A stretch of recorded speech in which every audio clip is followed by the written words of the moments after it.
आप देख रहे हैं देश का सबसे भरोसेमंद चैनल दिल्ली नेशनल। कल कांग्रेस पार्टी की कार्यसमिति ने एक आश्चर्यजनक और देश विरोधी फैसला लिया है।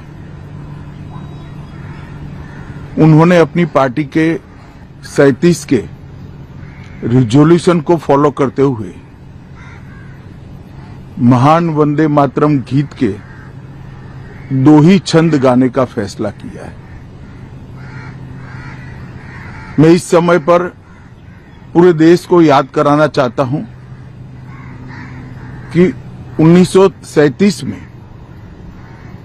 कांग्रेस पार्टी ने मुस्लिम अपीसमेंट के लिए वंदे मातरम के 2 टुकड़े कर देश के विभाजन की नींव डाली थी और वहीं से 2 राष्ट्र के सिद्धांत को ताकत मिली थी और अंततोगत्वा देश का विभाजन हुआ और पाकिस्तान का जन्म हुआ था। आज जब वो ऐतिहासिक गलती को वंदे मातरम के गीत के प्रागट्य के 150वें साल में नरेंद्र मोदी सरकार ने सुधारकर बंकिम बाबू की ये अमर कृति को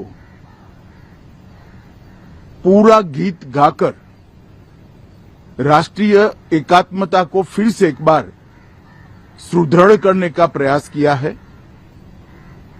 और सभी सरकारी फंक्शंस में इसको पूर्ण रूपेण गाने का जो निर्णय किया है वो निर्णय को कानूनी जामा भी पहनाया है। इसकी अवहेलना करने का कांग्रेस ने कल निर्णय किया है। कांग्रेस का यह निर्णय केवल और केवल इनकी घोर तुष्टीकरण की नीति की पुष्टि करता है। वोट बैंक के तुष्टीकरण के लिए उन्होंने स्वर्गीय बंकिम बाबू के इस अमर कृति का न केवल अपमान किया है, वो लाखों शहीदों का भी अपमान किया है जो वंदे मातरम का नारा लगाते लगाते देश की आजादी के लिए फांसी पर चढ़ गए, जिन्होंने कई साल जेल में काटे। आज कांग्रेस पार्टी 1937 का अपनी पार्टी का रिजोल्यूशन मान रही है और पार्लियामेंट के एक्ट को नकार रही है। मुझे तो बड़ा आश्चर्य है, श्री राहुल गांधी की नेतृत्व में कांग्रेस पार्टी फिर एक बार इस देश में तुष्टीकरण की राजनीति को पुरजोश तरीके से आगे बढ़ा रही है।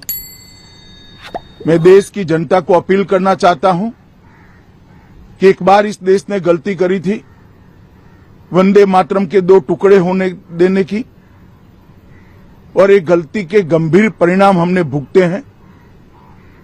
अब देश की जनता एकजुट हो और कांग्रेस पार्टी के इस फैसले के खिलाफ आवाज बुलंद करे कि अब इस देश में तुष्टीकरण की राजनीति नहीं चलेगी। ये आजाद देश है। आजादी के 80 साल के बाद 1937 में जो फैसला कांग्रेस ने किया था, जिसको नरेंद्र मोदी जी ने सुधारा है, उसके सामने का कोई विरोध इस देश की जनता नहीं सहन करेगी। भारतीय जनता पार्टी कांग्रेस पार्टी के इस फैसले की कड़ी निंदा करती है और हम इसका जनता के बीच में और विधायी सदनों में भी पुरजोश विरोध करेंगे।